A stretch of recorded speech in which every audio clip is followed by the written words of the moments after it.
and sisters, we've all turned up the radio to hear Brother Jimmy Lakey, from coast to coast and shore to shore. Now raise your voice. Oh, let us all Jimmy Lakey, get out of bed. Jimmy Lakey, raise your voice. Jimmy Lakey, hey, can't live without it with Jimmy Lakey.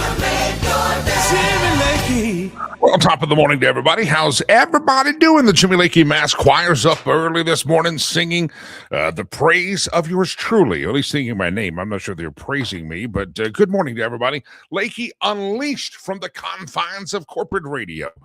Can you believe we've been doing this over a year now? The little Lakey Unleashed streamcast, broadcast, and podcast. We do it all, my friends, right here in one little cuddly little package of infotainment. Good to have all of you here as we mark our days closer and closer to Christmas. We are 1 week away from Christmas Eve. This time next week, when you wake up on the hump day, the Wednesday, you'll say, oh, happy Christmas Eve. But today you'll say happy December 17th, the 17th day of December, year of our Lord 2025. Pleasured, pleased, and thrilled. And if we're 7 days from the old Christmas Eve 1 week, we're 1 week and a day from Christmas Day. So we got you work it out there. If you haven't ordered my gift, there is still time to do so. Many of you wanting to know shipping instructions, go to the website. Just ship it to the Rivers Promise website. They'll get it to me. If you're shipping my gift to me, feel free. I would love to receive those from you, and thank you. You're welcome. And by the way, don't forget to include your address, and I'll have Delilah send you something real special. Yeah, right, Delilah? Yeah, that's what I'm thinking. All right, good morning again. Wednesday, December 17th, the year of our Lord, 2025. Donald Trump says, hey, we should arrest Christopher Wray, and while we're at it, let's go get old Merrick Garland, the old Attorney General. Have you heard this story? Well, if not, you're about to, because I'm about to tell it to you. Here we go. Trump says arrest Wray and Garland for their participation and approval of the Mar-a-Lago raid back the Biden administration. President Trump late Tuesday railed against the 2022 raid of his Mar-a-Lago estate, calling on the FBI's action for unreasonable search and seizure, and agreeing with the follower's social media post that calls for the arrest of former FBI Director Christopher Wray and former Attorney General General Merrick Garland. By the way, Merrick Garland is the guy that we know is a pillar of corruption, a pillar of just animosity, hatred, and vitriol. But he was the one that the American left back in the final days of the Barry Hussein Obama administration said Merrick Garland is the fourth part of the Holy Trinity.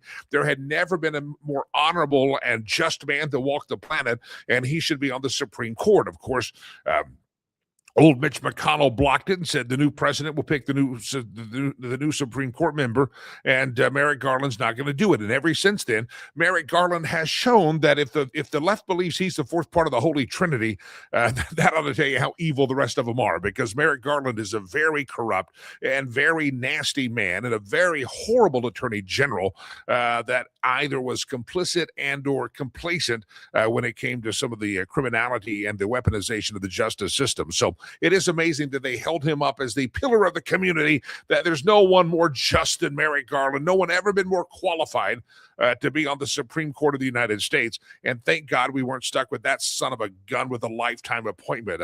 Again, if this is the left's version, if Merrick Garland is the left's version of morality and legal clarity, then you hate to see. If that's the best they have to offer, and I'll let you know how corrupt the modern Democrat Party is, if Merrick Garland's the best one they put forth and say, look how holy he is.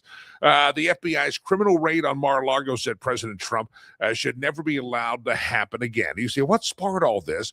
Well, because earlier on Tuesday, Senate Judiciary Committee Chair Chuck Grassley from Iowa released a newly declassified email, several emails actually, that showed FBI agents did not believe that they had the authority to raid Trump's property in Florida in August of 2022, but were pressured to take action by Joe Biden's Justice Department, the very corrupt Christopher Wray, and the shockingly corrupt Merrick Garland.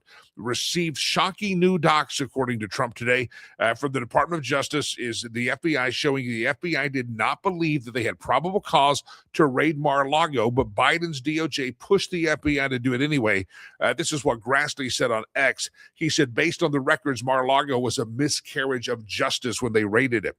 He also posted communication that had taken place between the FBI and the Department of Justice in the weeks before the raid, dated June of 2022, shortly before the raid took place. So documents are coming out that the FBI agents were saying, we don't have the right to raid Mar-a-Lago. There's no probable cause. There's nothing here. And yet you had the corrupt Christopher Wray and the corrupt Merrick Garland saying, no, we're going to raid the damn thing anyway. And they did. And President Trump says, why are we not arresting the Sacagawea that obviously against the wisdom of agents and investigators, they said, no, we don't care if you have evidence or not, you're going to go raid Mar-a-Lago. And they did, and it was a show thing, and Donald Trump still pulled off the greatest comeback in American history and maybe in world history when it comes to politics. So anyway, Trump says arrest Wray and Garland. Do you agree or disagree with that? I don't know the grounds, but to see Merrick Garland especially held accountable for the corruption as the Attorney General, to see Christopher Wray, the lies that Christopher Wray himself told just about Thomas Crooks in the first assassination attempt on Donald Trump, there should be some charges against him for contempt of Congress and lying to Congress, etc. So they're both very corrupt men. They're very evil people in their hearts. And did they start out that way? Were they born into such idiocy? Well, we're all born into sin, so we understand that. But is this something that Merrick Garland went over the edge because his mind broke because of Donald John Trump? Did Christopher Wray start off to be a good guy, but his mind broke because of Donald John Trump? It's very likely that Donald John Trump broke these men. Their mental weakness is now on display. And as Scott says, yeah, these were, maybe it was Merrick Garland and Christopher Wray that just wanted to see a peek. Please take a photo of Melania's underwear drawer. Remember, they raided Melania's underwear drawer. They upended Barron Trump's bedroom as a young man, and they were looking for what? We're not really sure. They said they found documents, and then now we realize there was no need to even do that. It was a political prosecution brought to you by Christopher Wray and Merrick Garland. And President Trump says these perverts that they are, wanting to see Melania's panties, ought to be probably locked up and perp walked. And again, not sure if there's legal justification, but if there is, my friends, I think it would be justice served so that it teaches a lesson that this should never, ever, ever happen again. One of the sad things about being president isn't that you just score political enemies, is that you also have a responsibility when people die in service of their country, and that is oftentimes the witness of the dignified transfer. Now, if you remember the time that you had Joe Biden checking the watch after the people that killed at Abbey Gate in Afghanistan, he's checking the watch of the dignified transfer. There's all sorts of stories of Hillary Clinton botching after the Benghazi murders, what she said to the families and the lies they told of the Benghazi family. So the dignified transfer is something that Democrat presidents and secretaries of states like Hillary Rodham Kinkles Clinton and Barry Hussein Obama Joseph Poopy Pants Biden, I should say, have often botched these up. Well, Donald Trump is going to witness the dignified transfer for the 2 National Guard members that were killed in Syria. He's going to take one of the most solemn duties facing the commander-in-chief. He will do that today when he witnesses the dignified transfer for 2 Iowa National Guard members that were killed in a Syrian attack a couple of days ago. The ritual will be at Dover Air Force Base in Delaware. It honors the U.S. service members killed in action. Trump, who's traveled now to Dover several times in his first term for this, just says it's the toughest thing I have to do. The 2 guardsmen killed in Syria, let's say their names were Sergeant Edgar Brian Torres Tovar, age 25, of Des Moines, and Sergeant William Nathaniel Howard, age 29, of Marshalltown, Iowa. According to the U.S. Army, both of them were members of the 1st Squadron, 113th Cavalry Regiment. The men may have been hailed as heroes by the Iowa National Guard.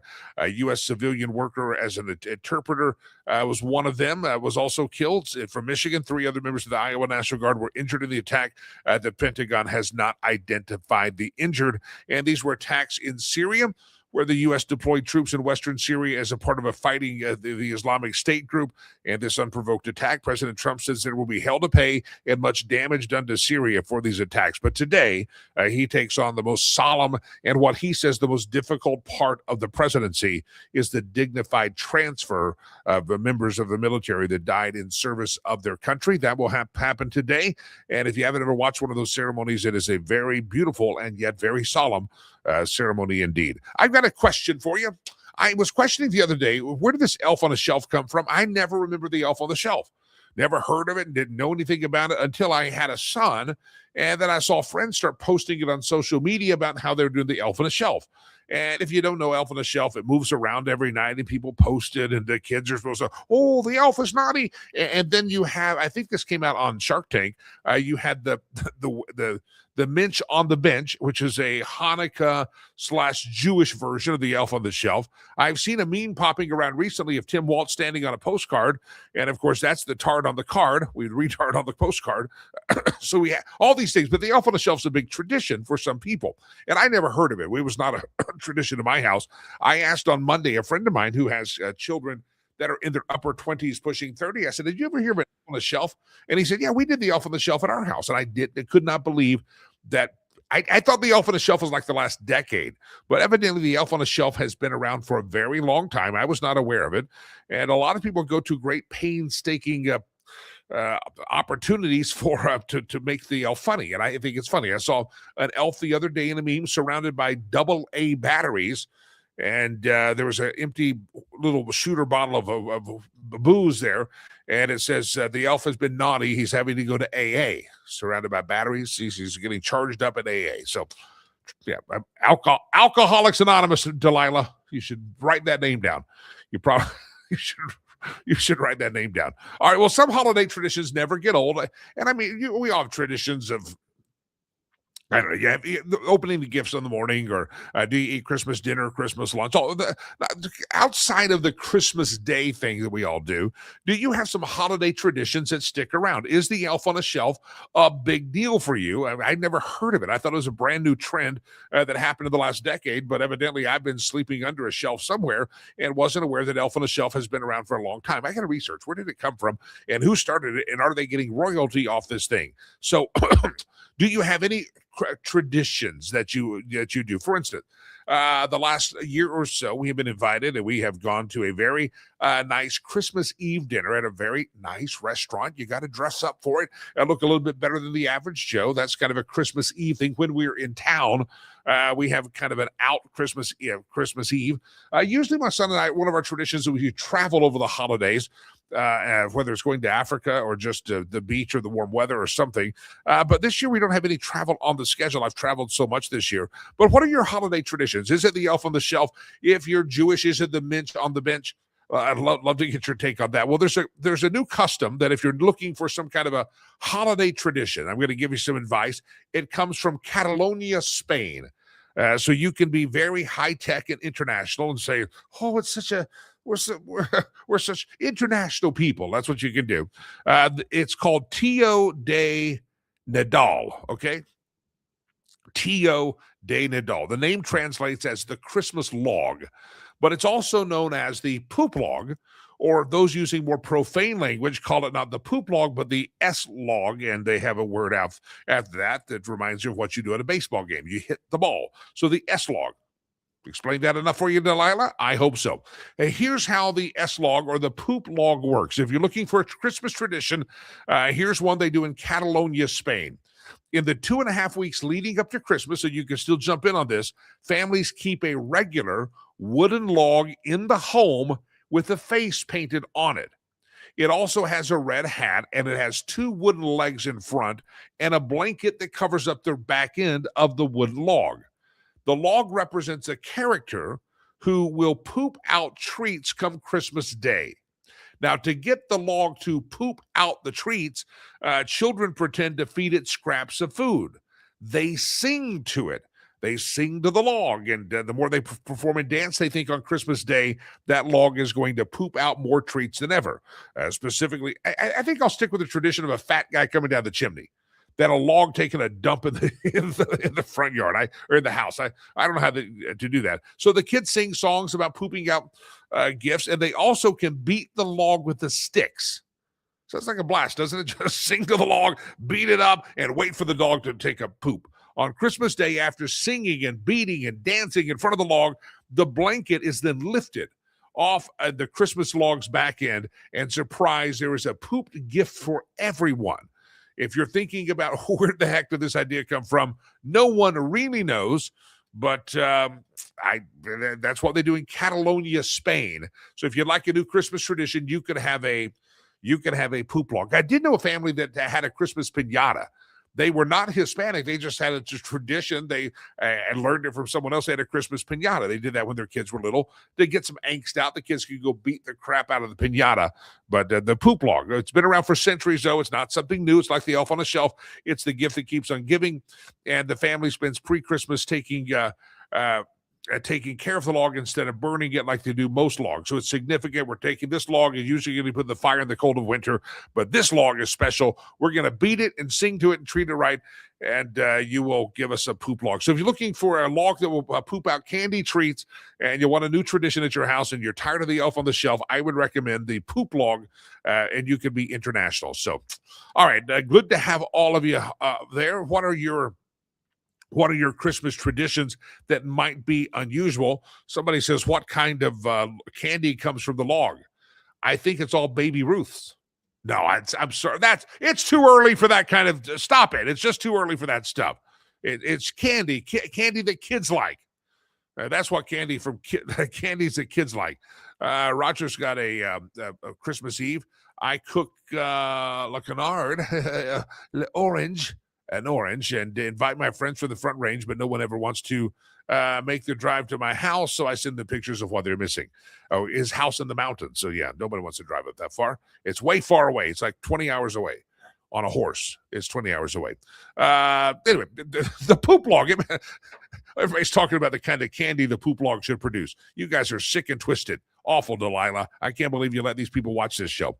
All right, thousands of earballs will hear this show throughout the course of the day. Well, many will listen on the podcast platforms, Apple Podcasts, Spotify, Podbean, all the podcast platforms. If you don't like us on the podcast platforms, go do that. Subscribe, like, download it, and that way it helps our numbers. Thousands of people do that every day and every week, and we appreciate you. Many of you watch the live stream, many of you watch the podcast, many of you listen to the whole thing. However you listen to the show, we do appreciate it. And the question of the day, seriously, is what is your Christmas tradition? Travel has always been ours. We're not taking a trip that I know of. I could do something last minute still, but it's yeah, just you tell me what your Christmas traditions are that might be somewhat unusual. And this year we may start a new one. I found out the sushi place is open that my son likes. And so if my son and I get bored after Santa Claus brings the gifts and football's on and we're just watching, it's just the two of us at the house staring at each other, let's go have sushi. That may be what we do. All right, good to have all of you here on the program. Jimmy is my name, Jimmy Lakey. Pleasure, pleased, and thrilled to be here. And all of you are having a lot of fun in the chat rooms, I see, talking about the kind of candy that the poop log might produce for Christmas. And I'm glad you guys are having fun with that. You got your own Christmas tradition. Some of you are going to have a poop log here the next year. It's supposed to do 2 weeks. Next year you can do it longer. All right, ladies and gentlemen, yesterday he had technical difficulties in his fine studio. His microphone was not hooked up correctly.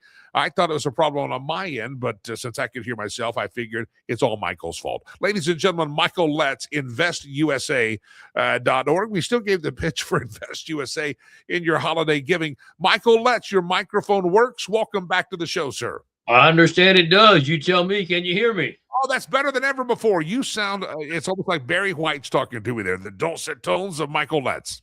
Well, I will tell you this, Jimmy. They totally reworked my computer system and everything. And when they hooked it all back up, somebody forgot to check to make sure that the mic was on the right setting. Yeah.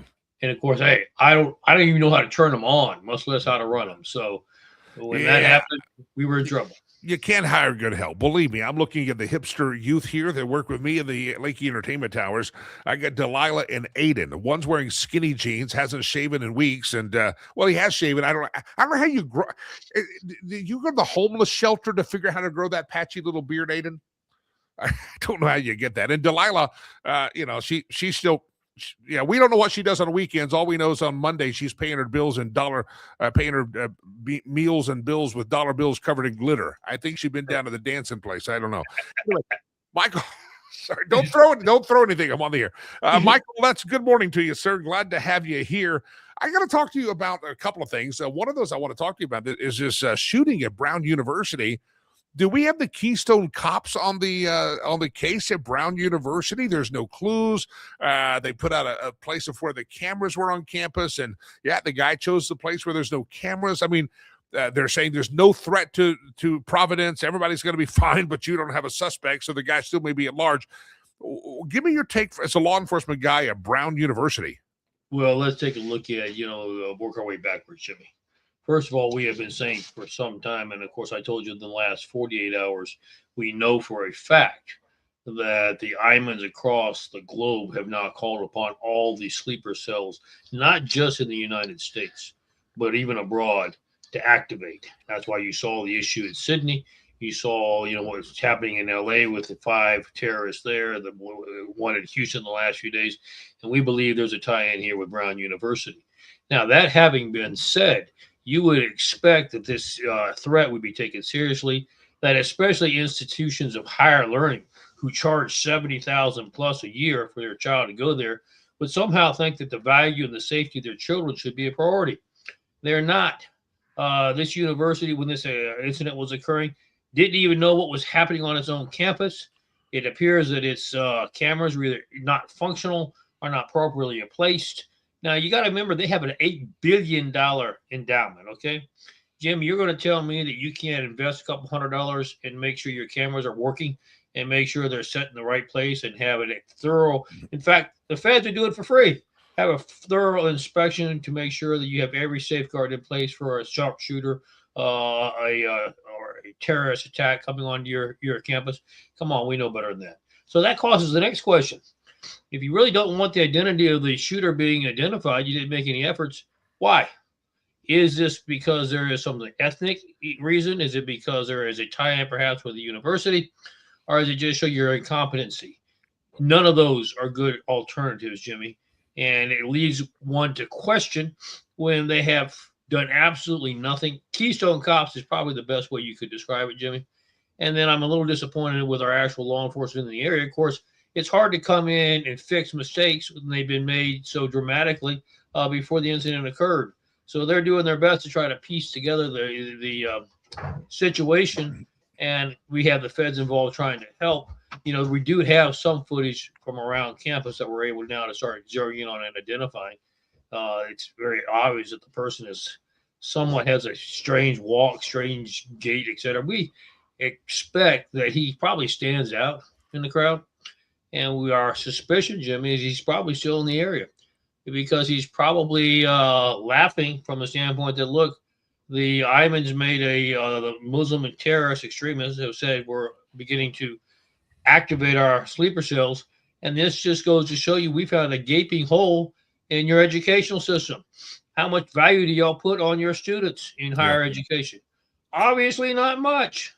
Yeah, it's fascinating watching this thing and then watching the incompetence even of this police chief. And I know not everyone's a great public speaker, but this guy doesn't seem to know what time of day it is or even what day of the week it is. The mayor gets up there and says there's no threat. How is there no threat when people were shot and killed on a campus in Providence, like it's a city campus, and we don't know who the guy is, but hey, there's nothing to fear. No one's on the loose out there.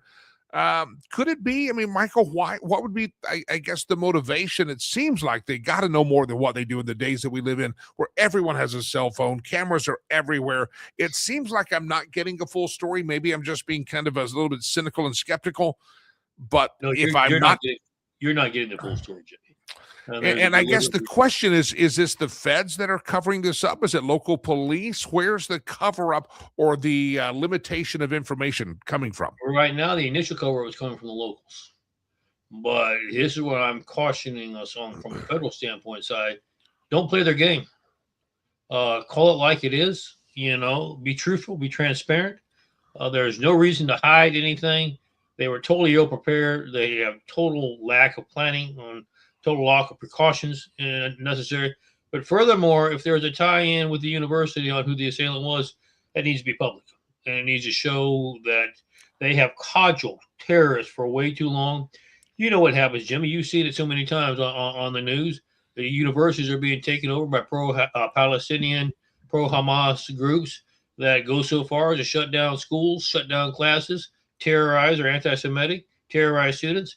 And yet we sit by and allow it to happen. Now I'm picking on the feds. I mean, I realize that yes, local police is supposed to assist, but that becomes a federal issue as well. That is that is domestic terrorism. And why we are sitting back, it gets back to the whole issue you and I have talked about, Jimmy. Where is accountability? Now, my strong position with the administration has been this. We've had 11 months, and I don't think that we have a whole lot to crow about on accountability. We've got a lot of things to crow about, how we've identified nefarious activities and where it's at. But we don't have a lot to crow about what we've done to hold these people accountable. I'm very hopeful based on what I'm hearing now that 2026, not the end of 2026, but starting in January, you're going to see major issues occurring of indictments coming down and major accountability being held. But I'm grateful in one sense for what we're talking about with the university. I think we need to put on our list, talk about within the feds, that our higher education system needs to be revamped. It needs to be totally re-looked at, especially when it comes to the safety of the students that are there. And quite frankly, Jimmy, let's be very blunt with each other. If you're allowing people to preach on your university campus, death to America and death to those who support our capitalism and support our way of life, then you're no better than any of the other terrorist organizations. You need to either be dissolved or restructured. Yeah. If you're listening to the podcast version of the show later in the day, that is the voice of the illustrious Michael Letts. We'll talk more about his organization in a second, investusa.org. And thousands of earballs will hear the show, and I want you to know who the voice is if you're not looking at it on the screen. Michael Letts, investusa.org. We'll talk more about that in just a moment. Michael, you mentioned the Department of Justice, the FBI. I think a lot of us were expecting, on day 1, day 2, day 10, day 100, that there was going to be a little bit more accountability. Let me put a big question. I'll let you take it any way you want. We're learning now that FBI agents did not think there was justification, probable cause to raid Mar-a-Lago. But Merrick Garland and Christopher Wray said, like hell, there's not any evidence. We're going to go do it anyway. They signed off on this, even though they were advised by people that were investigators that there's nothing to see here. President Trump says those people should be put in jail. But again, seemingly nothing is happening to those guys. Lied before Congress, lied about the weaponization of the justice system, and they're still walking the street and heralded by the left. And then you have another FBI investigation with the attempted assassination of President Trump. We found out Christopher Wray lied under oath about knowing something about this guy. It just seems as if we get frustrated. We thought we had Kash Patel in there. We thought we had Bongino, and they were really going to drive out some of this truth from the first assassination attempt to the weaponization of government. And it's just not happening. What is the slowness of it? Did they hide the evidence? Did Kash lose his will? What happened? Well, quite frankly, let's take it from the top. We know we had tremendous nefarious activities going on, and it's not just one person, just the head. You have to understand, Jimmy, they have 38,000 employees. And so when you've had control for decades, not just of your top personnel, but, the top personnel hire who the HR person would be, et cetera, et cetera. And they make sure that the people coming in were very much attuned to their philosophy, which is against the American people. So you've got a lot of nefarious activity going on there that it would take more than just removing one or two people. So you put Kash and Dan in, they're doing what they can. However, I'm gonna call it like it is. It's kind of hard to be doing what needs to be done in removing nefarious people when you begin to take actions yourself, such as the utilization of the jet or utilization of security forces, SWAT teams for protection, et cetera, on things that really have a hard time passing the mustard test as to whether they're justifiable to the American taxpayer. So you've got that. Then you have the element of we find the nefarious activity, but we can't do anything with it. We got to send it over to the Department of Justice for concurrence from DOJ that, yes, they think there's evidence in there to bring an indictment. If they don't, then it doesn't do any good to arrest you, Jimmy, because they won't get an indictment anyway because DOJ won't do it. So it's a waste of our time. So you've got that balance going on between the Bureau and the Department of Justice. It's very, very frustrating with the Department of Justice. They don't seem to respond either way. Here's the evidence. It's pretty black and white. So can we expect the prosecutors to be assigned and to get indictments going? And what is the response that we get? Well, half of the prosecutors have left because they don't like Donald Trump. They don't like the change in the direction that we're taking. So we're short-staffed.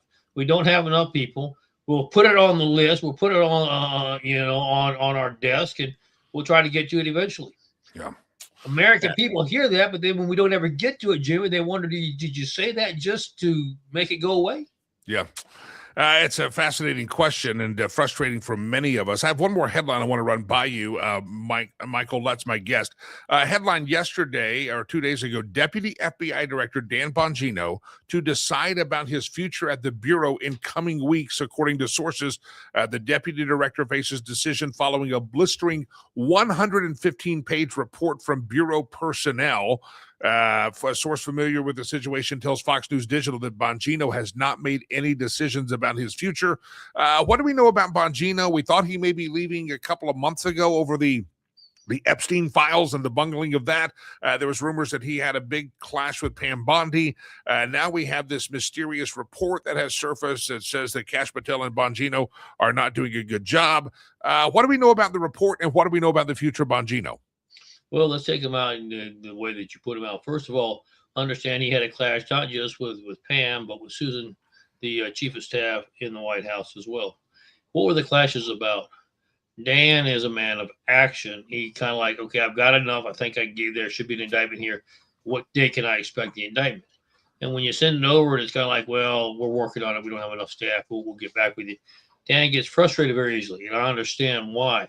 And then, of course, Dan's not the kind to just sit back and just fume his frustrations to himself and not air them. Of course, in politics, when you air things, Jimmy, that can kind of put a little mark on you that nobody wants to be around you. So Dan's having to make some personal decisions as to how effective he can be. Now, that having been said, let's take the second issue, the report. It's interesting to me that inside report is being done by current, some active, some retired, some that have just quit agents, but they're also current agents inside, being critical of Dan and Kash. Now, hey, I'm the first one on your show, Jimmy. I've been critical of Kash. I've been critical of some other things as well. There's sometimes criticism is necessary and is appropriate. But when it's on the inside and you're criticizing the direction the agency is taking, it goes back to what we just talked about a minute ago. You've got such nefarious activity so deep, it's been there for so long, that doesn't like you being there, that wants to regain control themselves, they call direction, and not allow things to come out that they've done. I think that's where the key is lying here, Jimmy, is when you really begin to find out what the agency have done. Let's just take what you just said earlier. They knew good and well they shouldn't have gone into Mar-a-Lago, yet it was done anyway. And now what did the Bureau do? Instead of taking a firm stance saying, here's our position, we don't agree, send it out. No, what do? They help cover it up. That's what the problem is, Jimmy. The agency, the Bureau has done way too much about it. Even if we disagree with the position, we'll help cover it up so the American people don't know. That's going to stop, Jimmy. Yep. We cannot allow that to happen anymore. You think Bongino's going to stick around? Is he going to have a little, this has to get done or I'm out of here? What's your estimation? I think Bongino's position is very clear. There has been too many nefarious activities. There have been too many questionable activities within the current situation. And if this is the direction we're going to continue to head, I'm going to find another ship to ride. Michael Lutz, it's always a pleasure, sir. We're 1 week away from Christmas Eve, a week and a day away from Christmas Day. And there's a lot of need out there. And one of the needs we have is with these terrorists now seeming to be awakened, with these deportations and these radical leftists trying to threaten ICE. We have all these people that are fighting for truth, justice, the American way, or law enforcement are under constant threat. And you have committed your life's work to help them by putting active shooter vest and protective gear on men and women in law enforcement. And people would do well to help out investusa.org. Go. Well, I would really appreciate that, Jimmy. This holiday season, we have so much to be thankful for living in this country, but so much is at risk. And the people that we're asking to help us clean and remove the risk is our first responders. They having to put their lives on the line every day. It's getting worse. The cartels are offering $10,000 reward for any officer killed in the line of duty in the United States. We know that they're targets. They have a big red bullseye on their back, and yet we can't even give them the necessary equipment so they can celebrate Christmas with their kids and grandkids. That's a crying shame. But beyond that, Jimmy, here's what I want to press for during this holiday season for Invest is we have the lowest morale in first responders in history. They don't know. Do we support them? I mean, the government's been abusing them. Do we support them or not? Take the opportunity. I don't care if you only give $1. Take the opportunity to support a first responder. Do two things.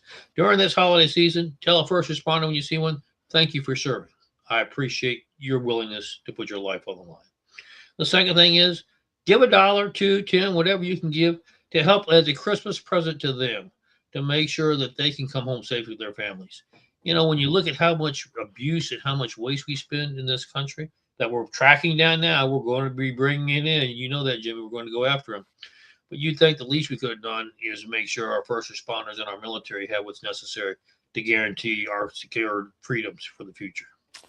InvestUSA.org, those end-of-the-year donations, Christmas holiday donations, send them over. InvestUSA.org. They do great work and protecting and keeping safe the family, the law enforcement member or the person on the street enforcing our laws and keeping us safe, and also make sure that they get to come home on Christmas morning to have Christmas with their children around the Christmas tree. So keep those families together, and that's how you can help do that. InvestUSA.org. InvestUSA.org. Michael, one more quick question. I don't know if you've gotten word or anything. Are you on Santa's naughty list or are you on the good list? Do you know yet? No, I stay on the naughty list. I don't want to get on the good list because if I'm on the good list, it means I'm not doing my job. So I want to make sure.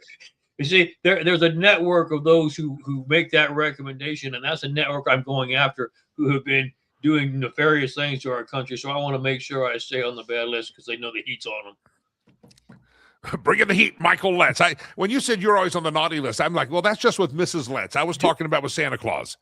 That's a given. I mean, so I'm used to it. That's why the criminals are so upset about my involvement is because I'm used to being on the naughty list. You don't have anything to threaten me with. Yeah, if you can put up with the threat of Mrs. Letts gives you every day, giving that eye. Like, Michael, you're doing that again? You can put up with anything. Michael Letts, you can't shake him. He's unflappable. He's in Michael Letts, InvestUSA.org, InvestUSA.org. Michael, we'll probably talk again, but if not, Merry Christmas. We'll talk again very soon, sir. Merry Christmas to you. God bless America. Jimmy, we couldn't do this without you. Thank you so much for your loyalty to our country. Thank you, sir. God bless you, my friend. Happy Christmas to you. Michael Letts, InvestUSA.org. I feel good saying that. InvestUSA.org. All right, ladies and gentlemen, somebody said, talking about this Brown University, get Nils on the case. Ladies and gentlemen, Nils Gravilius is scheduled to actually be with us today. The esteemed private investigator, Nils Gravilius, is scheduled to be with us in a matter of moments. We're hoping to hear his arrival into the green room here momentarily. Delilah's keeping a sharp eye on the parking lot to make sure that Nils Gravilius gets in to the green room in time for his interview. So stand by. Brother Nils Gravilius is going to be with us here real soon, and we'll see if we can solve the crimes that are in Brown University in Providence, Rhode Island, because evidently no one else can. If nobody can, Nils can. That's what we'll get Nils on the case. That's scheduled coming up here in just a moment. Hey, Sherry Cree, you hear me talk about her often on the program. Very first time, producer Chad and I first noodled around this great idea of having this little show that we call Lakey Unleashed. Sherry stepped up to the table immediately, said, I want to be a sponsor. I'm in.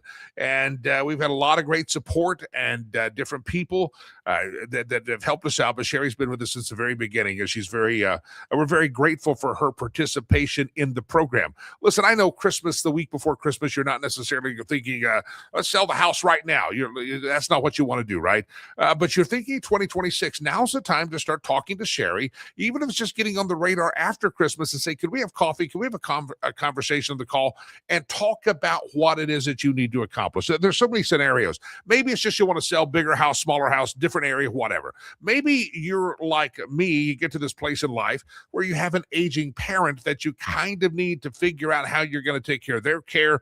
And if they're no longer in their house, how you're going to sell their house. Listen, Sherry, understands that life happens. And by the way, maybe you're a first-time home buyer. Maybe your kids want to buy a home, and you're like, they won't listen to me. They're my kids. Well, have them call Sherry. Give them a gift certificate and say you're getting a consultation with Sherry Cree to talk about buying your first home. Listen, real estate's not just sticking the sign in the yard and holding an open house. There's a process. There's a strategy, and Sherry sees that big picture. That's why you got to call her. You're on the Interstate 25, the I-25. If you're on the 25 in Colorado, that comes through Denver up to Fort Collins, take the 36 out to the Boulder. You know the idea, that I-25 corridor.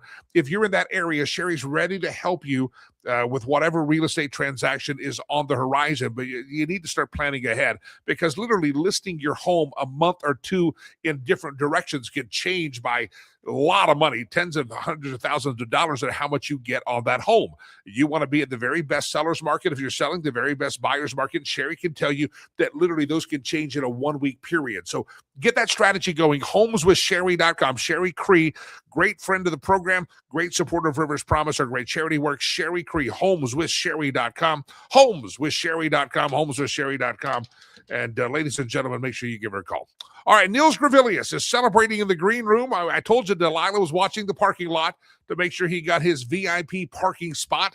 And he has already gotten into the chocolate-covered cake donuts and the powdered donuts back there. Niels Gravilius wiping his mouth off to clean himself up to be presentable for the program. Famed and esteemed private investigator. I bet they wish they had him in Providence, Rhode Island today. It's Mr. Niels Gravilius. How are you, sir? I don't think I've ever enjoyed a nicer day, Mr. Lakey. It's great. I felt like I was talking to Michael Letts, who's in law enforcement. We were talking about the bungling of the Brown University shooting and no suspects. And some people in the chat room were saying, get Niels on the case. And I'm like, Niels is going to be on the show. So it was like we were putting up a bat signal in Gotham, and we put up the Niels face, and that's shining in the sky. And here you are. You appear. The bat signal has gone up. Well, quite a situation at Brown University. Have you tracked the thing close by at MIT? The professor was shot in his home, a Jewish professor, strong advocate of Israel. And I think the professor who was supposed to be presenting the class at Brown was also Jewish, only she was presenting remotely. Wow. Okay, so I don't know. I mean, both of these look pretty well planned, particularly the Brown University thing. University campus, everything is under surveillance all the time. Photo surveillance, that sort of thing. People, it's an Ivy League campus, a very expensive university to attend. I was watching the chief of police at his press conference yesterday. I think he's in over his head, and I will tell you why. Yeah, please do, because I'm like, could you just get somebody from the front desk to make the statements? This police chief is awful in front of the camera. Well, okay, so he's probably used to dealing with your typical municipal crime problems, drunk driving, property crimes, the occasional domestic violence, a murder or two, that kind of thing. I think this is a political murder that has been being carried out by extremists. I don't know if it is Hajis or hardcore leftists like the Luigi Mangione people, that sort of thing, but it doesn't look good. It appears to have been very well planned. The man seems to have made a clean escape so far. The chief probably isn't used to dealing with a Marxist insurgency, which is what our country has been in pretty much since 1999, a very slow burn, slowly escalating situation since the battle for Seattle, the World Trade Organization protests that were disrupted by the hard left, and then the WTO decided to fund all of their green organizations, which is how they paid them off, and that's where a lot of these leftists get their money, is from anti-global warming, environmental this, hoo-ha that, So really, that's what I think is going on. We're in a Marxist insurgency. Elias Rodriguez shot the two people at the Israeli embassy. he's accused of it anyway. Luigi Mangione, the United Healthcare executive. We've seen these attacks over and over again, and I think we're going to see more of them. This is right out of the training manual for low intensity conflict that the United States Army Special Warfare people and counterintelligence people use. Wow. I knew that the Saturday session was a study session, but I had not heard Nils Gravilius breaks the news and tells us that the professor that oversees that class was at the study session, but remotely, and happens to be Jewish. It's also interesting, Nils, that MIT professor, who's an advocate, pro-Israeli professor, Jewish guy, it's really getting very little news. I mean, there's just no coverage of that. And since there's no coverage, there's no one really willing to connect the dots and go, wait, how did this guy, someone walked into his home and murdered him there? It's almost as if the real mainstream media doesn't want us to know these connections, or at least they don't want us asking questions. Nothing to see here, Nils. Just move right along. Well, yeah, we've seen this quite a bit. I want to point out something with the Mangione situation. Within 12 hours of Luigi Mangione being identified as the probable assailant of the United Healthcare executive, Jimmy, people were already taking to social media and posting that he had a bad back problem and had a reason to be mad at insurance companies, as if it was a group activity defending him. Yeah.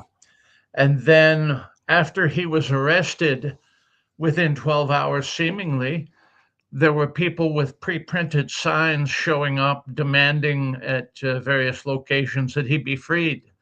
And now he has a bunch of greasy little communist sycophants outside the courthouse every single time he makes a court appearance, mostly young women, demanding that he be freed, that he's innocent, that sort of thing. Yeah.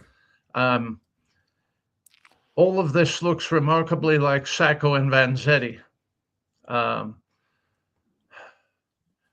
We had a real political violence problem in this country 100 years ago that people have mostly forgotten. A rising of left-wing, neo-Marxist, Marxist agitation. In 1906, the former governor of Idaho was assassinated with a dynamite bomb put under his porch. And the Pinkertons arrested Big Bill Haywood, the labor organizer, the Wobbly, who had put together the bombing. Well, Haywood was eventually acquitted by a very skilled Clarence Darrow in a very dramatic courtroom trial in Boise. Big Bill Haywood is buried in the Kremlin wall next to John Reed now, the author of The 12 Days That Shook the World. Wow. It's just fascinating that are we coming to a head here, Nils? I heard from my previous guest that ISIS has sent the word out that they're wake up your sleeper cells. If you're sleeping, it's time to wake up. You have the attack in Australia on Bondi Beach. You have this crazy attack at Brown University, the MIT professor. Are we coming to a head here? Is this all coming to light? And maybe that's what has to happen, comes to a head so we can flush these monsters out. Well, ISIS issues a new proclamation every day. Bondi Beach, maybe ISIS related. Obviously, the two men, the father-son team, were, consanguineous with the jihad and carried out a terrorist attack. Events, though, like the attack at Brown University and the attack on the MIT professor appear to be very well planned, staged in advance. And when the police get too chatty about the methods that they use to identify malefactors in crimes like this, the malefactors sharpen up their approach. They'll have a change of clothing nearby. They'll launder their cars a couple of times. They'll wear a Tyvek suit underneath the clothing that they're wearing when they make the attack. They immediately dispose of the clothing. They wear gloves when they load their guns so that they don't leave trace evidence on the shell casings, things like that. So it's going to be more challenging.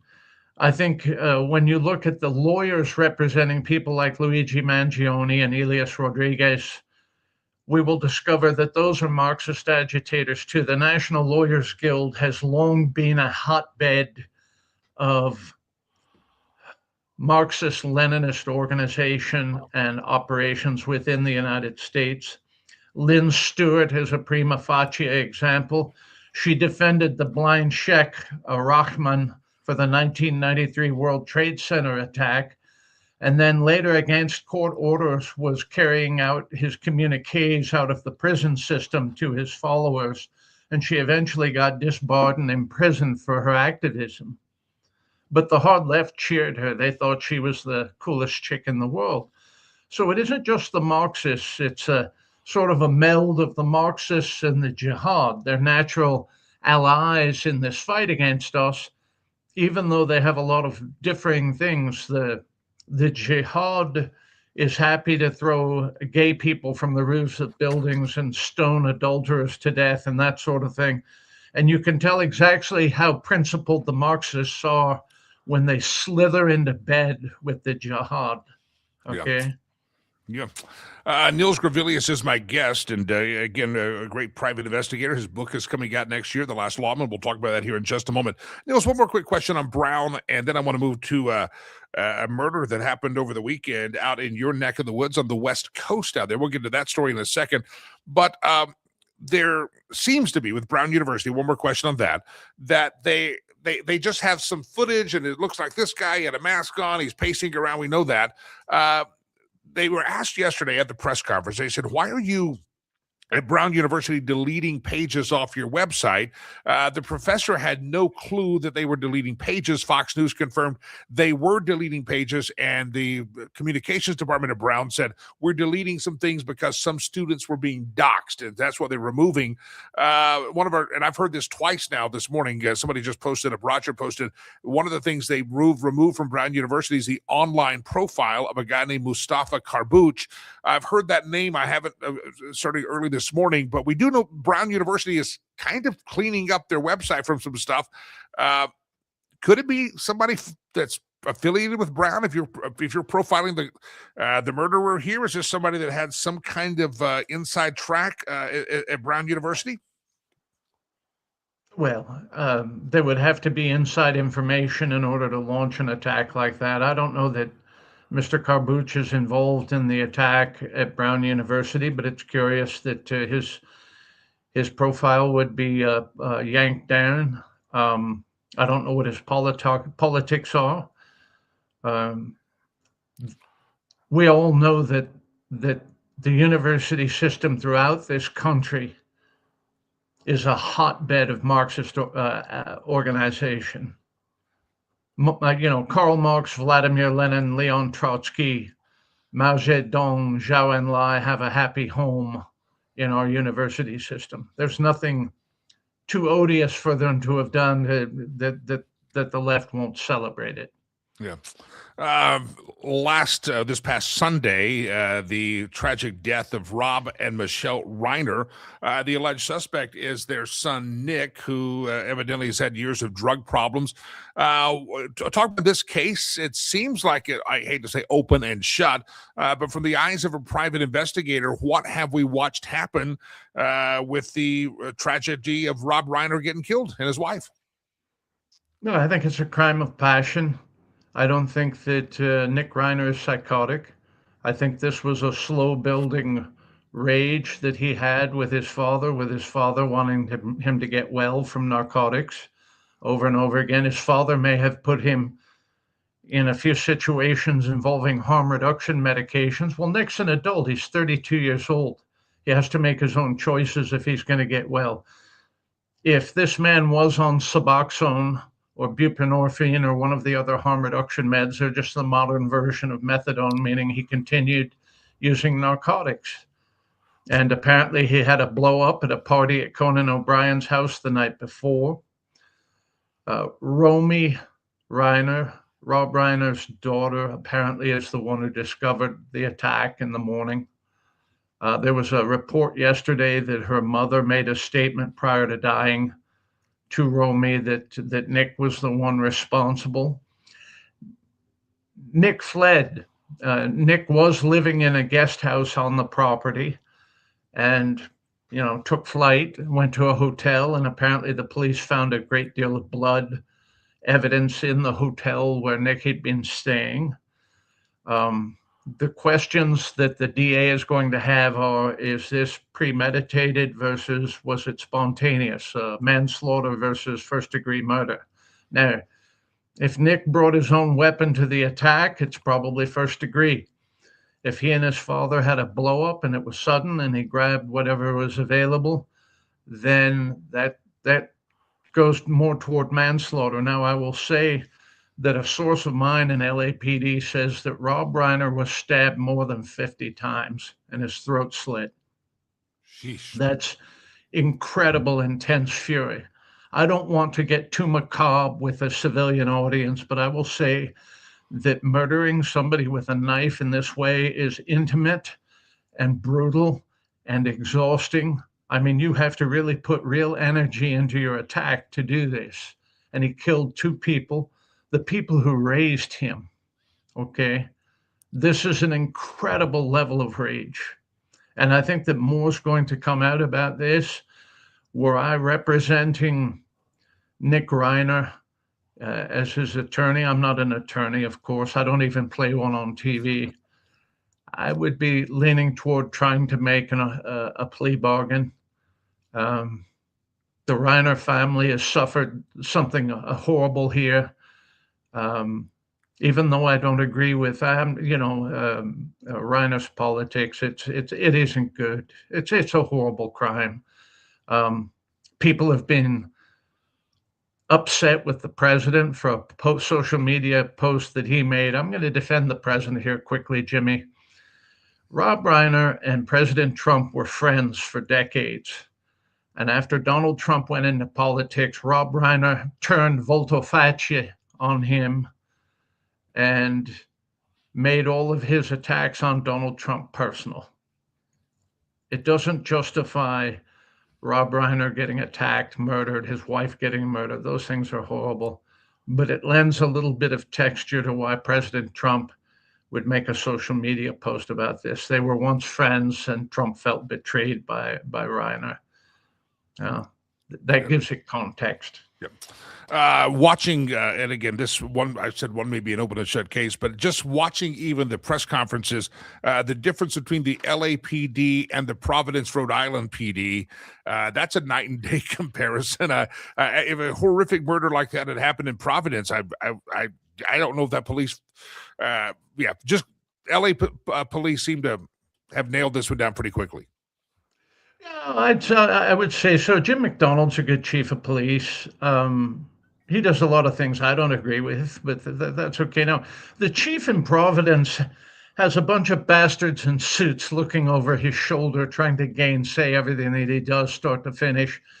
And I'm going to provide you some evidence of that. They have not released a description of the assailant, white man, black man, Levantine man, Asian man, nor have they stated what the words were that he enunciated when he launched his attack. There have been at least two people who were present, who stated that he said something when he launched his attack. Let's find out. Let's bring this out. And I think the reason the chief isn't giving anybody a description of this man may be that he is under heavy pressure to keep this nice and politically correct. Well, I call PC vanilla Sharia. It is a form of Sharia law for people who don't believe in God. People who nibble on tofu and want you to have a vegan cat. That's their form of Sharia law, Jimmy. Yeah, it is. Nils Gravilius. First of all, Stacy there in the chat room says, "Don't tell my husband I have a crush on Nils. Neat guy." Tell Stacy it's mutual. She's fantastic. I don't want to get Stacy in too much trouble with her husband, but she's a fantastic woman. There you have it. Jeff says, "Good stuff, Nils and Jimmy." He said now we get the rest of the story. So, Nils, glad to have you here. First of all, I got to ask you: are you on Santa's naughty list? Lumping a coal in the stocking? What are you going to have there? for Christmas? Santa doesn't dare cut me off, Mr. Lakey. I can do bad things to Santa. He'll stay stuck in that chimney for 4.5 years, and I'll have to deliver the presents myself, okay? Santa and I have a deal, an accommodation, sort of like a tiger and a lion. That's all. GreviliusPI.com.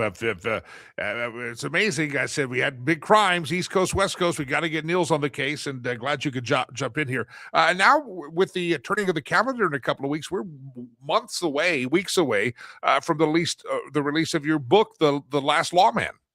You can pre-order it today on Amazon, Jimmy Lakey. All of your viewers. I have a review under submission to Soldier of Fortune magazine, written by a retired Green Beret officer. I'm trying to get Camille Paglia to write a review of my book. I think she could do a good critical review. It's not just like a recitation of this fight, that gun battle, following this guy, that sort of thing. It's what I saw. It's what I learned. It's how I felt. It's what makes a good private detective. I discussed the big three, the reasons you can lose your license and wind up in jail as a private detective.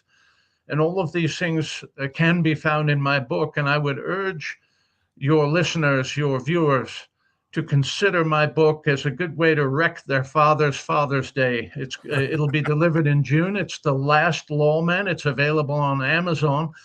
I'm on X, formerly Twitter, at Detective Nils. And I'm always standing by to make trouble. Detective Nils. I got to Delilah, make sure we have Detective Nils on our X following. Make sure we have that. Detective Nils. Nils, I appreciate you hopping on the program. I think Stacy jumped in and she says she'll write a review for you. Well, that would be fantastic of Stacy. Tell Stacy to follow me on X, formerly Twitter. Yeah, that's going to get her in trouble with her husband again. There we go. Well, that's okay. He can follow me too. He can follow the both of us, right? That's it. Roger says Nils is one of the few people I would be fearful to cross. Hey, if this guy will take out Santa Claus and leave him in a chimney for 4 years. I'm a very nice man. Don't kid yourself. That's it. Nils Grevilius, it's a pleasure, my friend. If I don't talk to you before, have a great Christmas. Merry Christmas. And stay out of trouble, Jimmy Lakey. I don't want to have to bail you out. Yeah, please get his number on speed dial, Delilah. That's what we need. Nils Grevilius, appreciate you, my friend. Thank you very much. Nils Grevilius, GreviliusPI.com. The name of the book you can pre-order is The Last Lawman. All right, good to have all of you here on the program. Jimmy is my name. Pleasured, pleased, and thrilled to be here with you. It's a big week, and I want to get to the stolen memes section of the show, but you're going to have to let me talk here for just a second, all right? I'm asking for some of you to help us out here. Rivers Promise, we have a big Christmas party at our school, Legacy Christian Academy, on Friday.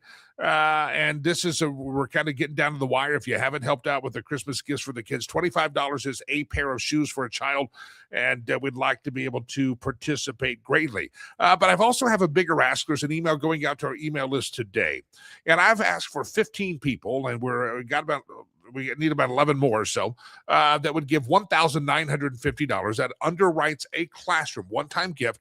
That underwrites a classroom for 30 children for about 1 month.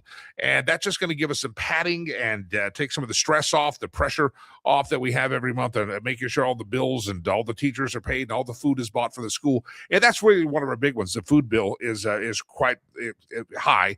And if you can help us out, $1,950, a one-time gift, I'd like to have those come in this week. Matter of fact, today would be really good because it will get us set up to start off our school year in 2026 and help wrap up any remaining things that we need to cover for 2025. So again, if you can sponsor a child for Christmas, do that. $25 a pair of shoes. If you haven't given, give to that today. And again, the small gifts are fantastic. I rarely ask for something so big as $1,950. But it hit me that this would be a great way to do it. Some of you have participated. I'm going to send out an email to our general list today. But I'd like to ask you, today would be a great day if you could make a one-time donation. $1,950. That's about $65 per child, 30 kids in a classroom. And that gives us a little bit of a runway and leeway to keep our school operational and functional and meet all the needs that we have of all these precious kids that we have under our care. There's so many stories of these kids were not in our school. No joke, my friends, as Joe Biden would say. Some of the girls would grow up and end up being exploited, have to pay their bills. Probably we've had girls tell us that they realize about the time they got to high school, they realize all my friends that don't go to school, they're turning tricks. They're prostituting themselves out for a meal. And that would be the future of a lot of the kids in our schools. So it's just important. I know you say, I got a lot of things to give to. I understand. Give what you can. If you don't, but if you can't give that $1,950, we'd appreciate it. If you do $25 for the Christmas party, today is a big day. I'd like it to be a very big donation day because the Christmas party is coming up. We're wrapping up the school year there and just kind of wrapping up the year. This make sure we have all the needs met for this year. If you can make that donation, $1,950, I would appreciate it. The kids would appreciate it. And I don't tell you the sob story to tell you the sob story, but it's very true. These kids would not be in school. They'd be street kids. They'd be roaming the streets, begging, looking, trying to, if they see a person walking down the street, they'd be begging for money, possibly committing petty crime, petty theft. A lot of the girls find themselves in very exploitive situations as they get older, but we've got kids that go to school, and it is literally the ladder that these kids will climb from the pit of extreme poverty. So again, if you feel so inclined, you feel led, feel free to make that donation. And I'm not pressuring anybody. Nobody gets pressure from me. I'm probably a horrible fundraiser, honestly, because I don't put the pressure on. And when I tell a story, it's a very heartfelt story, and it's one that moved me, so I pass those on to you. But if you can't, today, and if you can't do it till the 30th, that's fine. We'll accept it then. But today would be a very fantastic day because we got to send some money over there very soon and try to limit the numbers of sends that we have because of the fees and stuff that goes with the transfers and things. So if you can help us out, today would be a great day. Tomorrow's a great day. Friday's a great day. But what you give today, literally, especially if you're buying the Christmas gifts for the kids, you actually literally that money will be at use in the next 12 to 24 hours. We will send that money over there, and that's how quickly your money will go to help the kids. And again, this is the time. Many of them have never had a Christmas. They don't know what a Christmas gift is. They don't have Christmas trees that they wake up. They're just happy to get a meal that day, and you can help it happen. But again, $1,950 is one big ask we have to underwrite a classroom for 1 month, a one-time gift. If you could do that today, and also, my friends, if you could consider those Christmas gifts. And again, I know the big number is a big number. If you can do it, do it. If you can't do it, I love you still. I understand. We appreciate your participation. And if Rivers Promise is not your deal, you don't feel that tingle in your heart, that tug in your heart, good. Just be generous somewhere. Give to a great cause and make an impact on people's lives this Christmas season. Make sure Christmas isn't just about you and your little clan there. Make sure that you're being generous as possible. It would be very good for you to do that. All right, riverspromise.org. Make those donations. Today would be a great day if you could do it. We'd love to have that. As a matter of fact, I'll check the emails here in just a second, see how many of you are hopping online right now. Riverspromise.org, riverspromise.org. All right, here we go. We got the globe. It's time to steal memes from around the globe, the stolen memes section of the show. So let's do this right now. Round and round the globe we go, where we steal the memes from. No one knows. Belichick was spotted taking his girlfriend to Claire's to get her ears pierced. I haven't had a Belichick joke in a few weeks. Belichick. I don't blame the guy. I mean, I don't blame the guy. Don't judge him. Just don't judge him. Round and round the globe we go, where we steal the memes from. No one knows. Mary, exhausted, having just gotten Jesus to sleep, is approached by a young man who thinks to himself, what this girl needs is a drum solo. Pa-rum-pa-pum-pum. She traveled all the way, living in a barn, wrapped in some swaddling rags there, and in the manger in the barn. And hey, I'm going to play the drums for this girl. That's what she really wants. That's a good point. Good point. Round and round the globe we go, where we steal the memes from. No one knows. It's Yoda when you're cutting wrapping paper and your scissors do the glidey thing. Remember that feeling? I was a survey. A third of Americans save their wrapping paper and reuse it. I don't know how you do that because I just rip the crap off. You're not going to reuse my wrapping paper. That's assuming that I get a gift, which is rare. Round and round the globe we go, where we steal the memes from. No one knows. when you are with your best friend, it doesn't matter whose idea it was as long as your alibis match. Hey, we got to sync up our story. Let's got to do that. Let's sync up our story. If we get caught, here's what we're telling everybody, right? Yeah, that's true. Good friends. Just make sure your alibis are all correct and your stories are lined up. Round and around the globe we go. Where you steal the memes from, no one knows. Call me a traditionalist, but I prefer my cranberry in its natural state in the shape of a can of dog food. I never ate the cranberry from the can. As a kid, I didn't like the texture of it. But one time I was actually having Thanksgiving dinner in Rwanda at Scott would know this, where he likes to say when he goes to the Heaven Hotel, Thanksgiving meal. I might have been with Scott, actually, having the Thanksgiving meal. They had cranberry sauce like real, and it was delicious. And since then, I've been jaded. I like the cranberry. Not sure I like the canned stuff. I just do the real stuff. Round and around the globe we go. Where you steal the memes from, no one knows. This Christmas, I've decided to stop drinking, work out, eat healthier. All right, you've already talked me out of it. Here's the wine. That's it. Yeah, I keep doing that. All of those things I keep trying to do, and then I hang out with producer Chad. He's a bad influence, my friends. He's a bad influence. I would probably be a saint if it weren't for producer Chad. Blame him. Round and around the globe we go. Where we steal the memes from, no one knows. There he is. There's the gong. That means the Chinese will accept how much intellectual property we have stolen. And when you can offend the Chinese on stealing property, you know you've done a very, very good job. Thanks to Michael Lutz for being a part of the program. Thanks to Niels Gravilius. We appreciate him. Thanks to Sherry Cree for being just almost on the show with us for about a year as well. And thanks to all of you for tuning in. Don't forget, go to the iHeart the podcast platform. Go to the Spotify. Like us and subscribe to us there.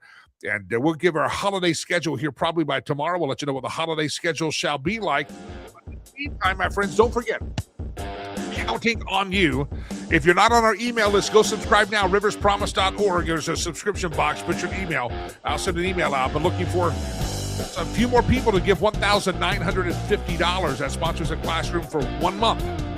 You can help us do that right now. riverspromise.org. Today's a big day. Those Christmas gifts you've been thinking about buying a kid a pair of shoes, you only give $1, all of it. All of it. We're going to put it to work immediately to give kids a great Merry Christmas in Rwanda. And you can help us. riverspromise.org. Go, where are my 1950 people? Go make that donation today. And if you're not one of those people, have another $10 people. We'd love to have all of you participate because we're spreading the Christmas message and keeping kids alive and off the streets. riverspromise.org. May God bless you. May God bless America. Happy Hump Day, everybody. I'll see you tomorrow. God bless you. God bless America. Jimmy Lakey. Peace. I'm out of here.